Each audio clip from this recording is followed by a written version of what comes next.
Pozdrav svima koji gledaju ovaj video. Radimo geometrijski niz, zadatak 41D, matematika 4.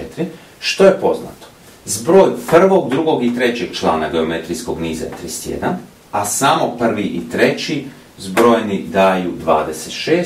Pitanje je da odredimo prvi član i kve. Isto tako je moglo pitanje biti odredite geometrijski niz. Čim mi znamo prvi i kve, to je to. Ovako. Svaki član bi trebalo izraziti preko A1 i kve. To je onako jedan standardni način. Iako ponekad postoje cake kako malo skratiti zadatak. No, ajmo mi reći. Znači, prvi član ostaje zapisan preko A1. Plus, drugi član je prvi puta kve na 2 minus 1. Dakle, puta kve na prvu, pa to na prvu ne moram ni pisati. Plus, treći član je prvi puta kve na kvadrat. I to daje 31. Sedmi bi bio prvi puta kve na 6 i tako dalje. Samo po ovom izrazu.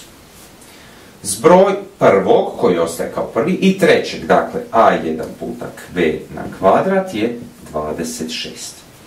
I sad ja vam preporučam vi da dijelite. Znači, ajmo mi sad ovo podijeliti. Jednu jednadžbu s drugom. To uvijek kod geometrijskog niza.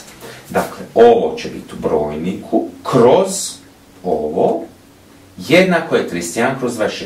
S tim što ću ja odmah malo to da skratim. Malo ću skratiti. Šta ću učiniti? Ovdje imam 3 člana. Mogu li izlučiti nešto iz ova 3? Imam A1 u svakom. I izlučim. Što je ostalo u prvom? 1.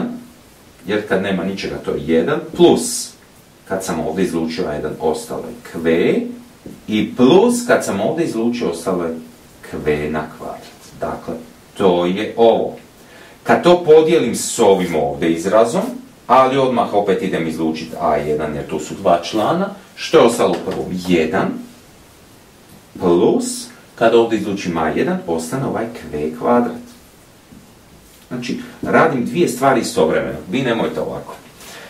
31 kroz 26. Gledam što mogu kratiti. Mogu A1 i A1. Jer smo sad dobili jedan mono, sve što se množi. Mogu li recimo ovih kve kvadrat i kve kvadrat? Ne. Zagrade ili cijela ili ništa. I to je to. I sad mogu unakrsno. Ovo puta ovo je, ovo puta ovo. Dakle, ajde nam sami napravite to.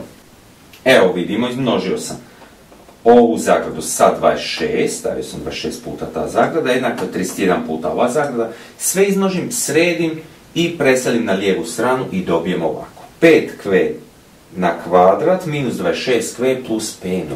Kvadratna jednadžba. A je 5, B je ono što je ispred kvea, dakle minus 26 i C je 5. Ubacimo kvadratnu jednadžbu i izračunajmo. I ako ste dobro ubacili, a evo kvadratna jednadžba, minus B plus minus koren iz B na kvadrat minus 4AC kroz 2A, trebali se dobiti dva rješenja za kve. Jedno je 5, a drugo je 1/5. Ja nikad ovdje ne bi stavljao kve1 i kve2, nego bi radije rješenja pisao ovako. Prvi niz, drugi niz. Zašto? Zato što već ovdje imamo A1, A2, ove indeksiće, pa ne bi uvodili i nove. Dakle, u prvom nizu kve će biti 5, a u drugom nizu kve će biti 1/5. I sad još samo trebamo A1. Možemo iz bilo kojeg izraza. Recimo iz ovog ovdje, što smo imali, pa kad smo ga raspisali, umjesto A3 kad smo pisali A1 puta kve na kvadrat je 26 i izlučili A1, sad možemo ubacivati. Pa da vidimo. Ako ubacimo da je kve 5, 1 plus 5 na kvadrat, ovo je 26.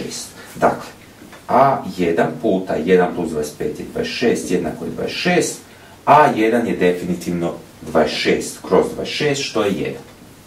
Dakle, ovo je prvi niz. Drugi slučaj, što ako je kve 1/5? Sad i tu 1/5 moramo ovdje ubaciti. Ovo ću samo izbrisati. Dakle, A1 puta 1 plus 1/5 na kvadrat je 1 kroz 25. Jednako je 26. Što ćemo sad raditi? Prvo bih ja ovo u zagradi izračunao. Sve ono zajednički. 1 kroz 1 plus 1 kroz 25. Ovo ovdje je 25 kroz 25. I još 1 kroz 25 je 26 kroz 25. Dakle, A1 puta 26 kroz 25 je 26. Sad ćemo to negdje riješiti. Evo, tu sam prepisao. Ja želim A1. Smetam ovih puta 26 kroz 25. Znači, ja se mogu dijeliti sa 26 kroz 25. Dakle, A1 će biti 26 kroz ovih 26 kroz 25. Dvojni razlomak, tu nadopišem kroz 1, svako drugi mogu kratiti, 26 i 26 kratim, dobijem 1, 1, množim, vanjski puta vanjski je 25 puta 1 je 25, kroz unutarnji puta unutarnji, 1 puta 1 je 1, dakle, A1 je 25. Evo, dobili smo dva rješenja za ove uvjete geometrijskog niza. Vrlo često kod geometrijskih nizova imamo dva rješenja. Hvala što ste gledali ovaj